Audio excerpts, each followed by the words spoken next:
Today, I received a letter from a friend. I met him for the first time more than a decade ago on a trip that ended in a disgraceful way. And although after that humiliating adventure we haven't seen each other again, there is an irrefutable and confidential bond between us. The letter doesn't contain any remarkable information, but having it in my hand seems to encourage me to recount what happened all those years ago. The trip began in Cáceres, where I was enjoying a few days off. I drove north with the intention of visiting some villages, and with the help of a faulty map, I ended up lost in the mountains. A small village emerged behind a bend in the road, and so I stopped to eat and to locate myself. The food was invigorating, but the experience turned rather chaotic when an agitated customer started to hurl threats. The insults were directed at a man called Israel, who didn't appear to be present in the restaurant. The enraged man left soon, and the situation led to a conversation with another customer. Knowing that I wasn't from the town, he bought me a beer at the bar next door as an apology for the incident. Even though I knew it wasn't his fault, I accepted the courtesy. He was a broad and slow man. He walked with strength and confidence, but I felt a certain weakness in him. His outgoing demeanor and his honesty left a good impression on me. He gave me his name, Roman. He is the author of the letter I'm holding right now. We said goodbye after the beer, and I ventured to investigate the village. It didn't take me long to hear the name Israel again, always accompanied by insults. The first time, I thought I had run into the maniac from the restaurant again, but it turned out that insulting Israel was a common practice among neighbors. I was surprised that such a calm-looking village would openly show that kind of animosity. I couldn't help myself and asked the neighbors. They let me know that Israel was a young painter from the village, that he was an orphan, and that they were upset with him because the paintings they commissioned from him were not of the expected quality. To justify their anger, some neighbors showed me the pictures that Israel had painted for them. They kept them hidden in the depths of their houses, as if it were a disgrace to display them. One even had a piece torn off, and another was covered in mold. Upon seeing the works, I mumbled some faint-hearted response out of courtesy. I wanted to agree with them, but those portraits looked sensational to me. I'm not going to pretend to possess a great knowledge of art, but I felt fully justified in thinking that the locals had exorbitant standards. And even if it wasn't the case, it didn't seem reasonable to me to insult or threaten. Nor did it seem reasonable to me that they continued to commission paintings from him, given the reputation he had.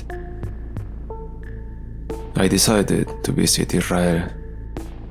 The doors in the villages are usually open during the day, something that is terrifying for us urban people. But the door of Israel's house was closed, and the windows on the first floor were boarded up. The young man only let me pass when he saw that I was a stranger. He was quiet and polite. Incomprehensible curls covered his forehead. He was grateful to talk to someone who didn't hate him.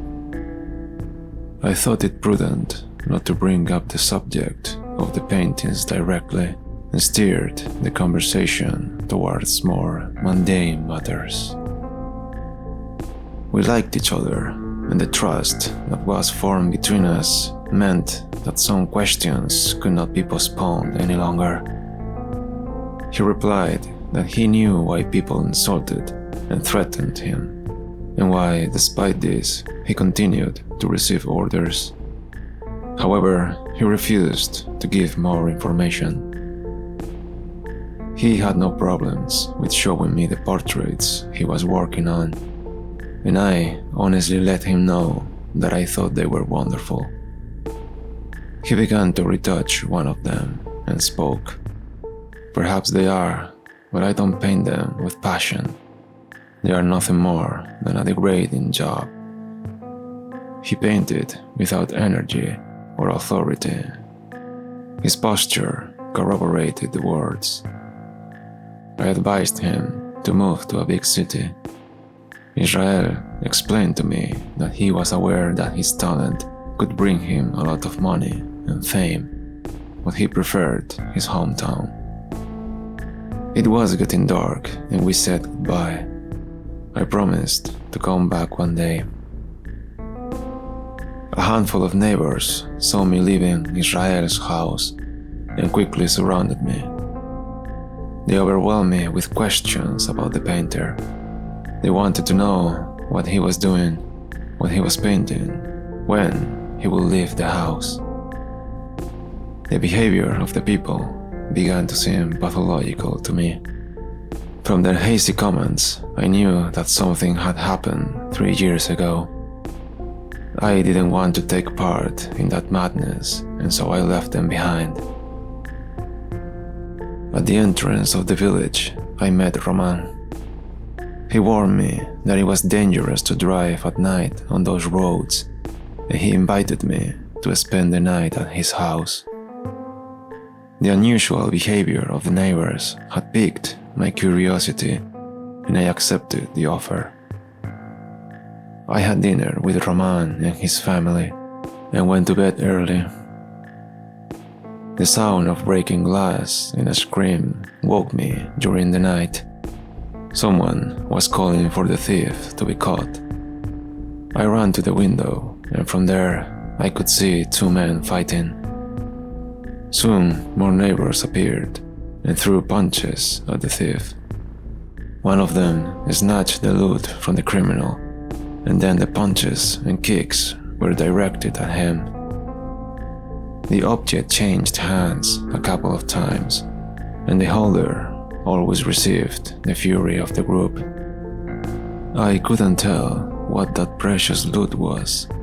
From a distance, it seemed like a simple piece of paper. Finally, the crowd dispersed, and only a couple of bloodied neighbors remained on the street. One of them was Roman. I took him home and tended to his wounds. They were not serious, just a small cut on his forehead and a black eye, the kind of injuries a man like him consents to with serenity. His pride hurt more. I saw his ashamed face behind the hands that hid it. He made sure his wife and his daughter slept, and he apologized to me. It was humiliating for him to have lost control and to have participated in that spontaneous fight. He confessed that these types of incidents happened regularly, and that it was not his first time. He asked me to stay with him for a few more days, to help him and to help a village that was losing its sanity. In exchange, he told me the details of that paranoia. It all began when Israel showed his first painting to the neighbors 3 years beforehand. He placed it in front of his door, hoping that a naive neighbor would buy it. People gathered around the canvas and looked at it as if in a trance, their eyes only accepting the superior beauty of that work. The rumor spread, and by the end of the day, the whole town had seen the painting. Roman saw it in the evening. Israel was concerned to see the reaction of the people, which confirmed a fear that he had taken for superstition. Some tried to prevent him from taking the painting inside, almost at midnight. The day dawned with a crowd at the gate of Israel. The young man came out and announced that he had destroyed the painting. People went crazy. They needed to admire it, to feed on the talented strokes of the genius. They were addicts.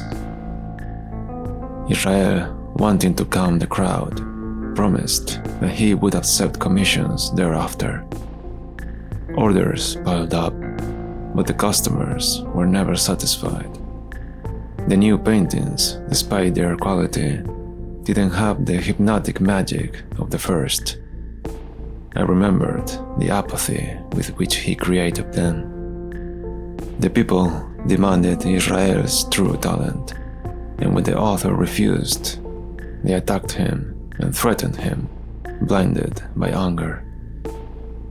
Sometimes, in these despised works, a neighbor finds an outstanding brushstroke, a mote of the highest talent that has escaped the painter.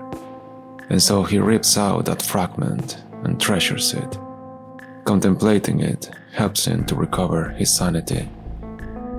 One of those fragments was what the thief had stolen, the precious loot that led to violence.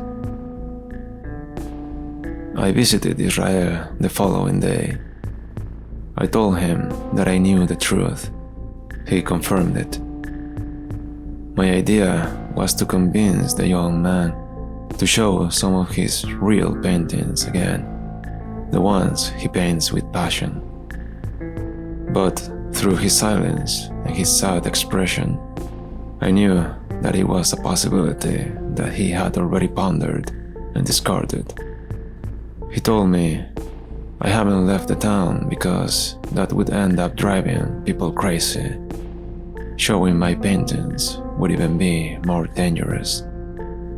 The gift that I possess is destructive and lethal. It is something that I confirmed when I first showed my painting, and something that I had suspected since my childhood." His words made me remember that he was an orphan. Our conversation was interrupted by a stone breaking the window and the screams that followed it. A threatening man was waiting in the street, and Israel came out to confront him. He told me not to worry, that he was used to it. I followed him and watched from the door. After exchanging a few sentences, the man punched Israel's jaw. He collapsed and his head crashed violently against the cobblestones. The criminal, who was as cowardly as he was aggressive, fled. Israel remained motionless as the red puddle spread out under his head. Roman showed up with his car at the right moment and was able to take him to the nearest hospital. I went back to the house to get my jacket, and on my way out, I ran into a small group. Seeing Israel's door open had been an insurmountable temptation for them. I blocked the way, but feeling their insistence and aggressiveness, I locked myself inside the house. I didn't intend to stay long, but I didn't want to let anyone in. I had locked the door from the inside with the bolt, but needed a key to lock it from the outside. The search took me through the rooms. I entered one that Israel had never shown me. It had a very high ceiling and no windows. I turned on the light and a majestic, omnipotent, infinite painting appeared before me. I looked at it and got lost. Its enormous dimension pulled me in. I spent 7 days in front of it, happily trapped. On the 7th day, I recovered a minimum of reason and fled the town secretly. Israel spent 10 days in the hospital. He returned home and the problems continued. Finally, the police intervened. It seems that some of them also suffered or enjoyed the influence of the painting. It was decided to demolish the house, and Israel abandoned the village. It saddens me to think of those centenary stones falling on the art and slaughtering it. What an ugly end to that perfect, severed canvas. I know these details thanks to the letters that Roman sends me. He is always grateful for the help that I uselessly offered. Also because his mental health is stable, thanks to a gift that I sent him in a letter. As for my sanity, what manages to preserve it is what my eyes see right now. The lower right-hand corner of that magical canvas, which I tore off on an impulse when I came to my senses in the house of Israel. The piece of canvas that led to my embarrassing escape.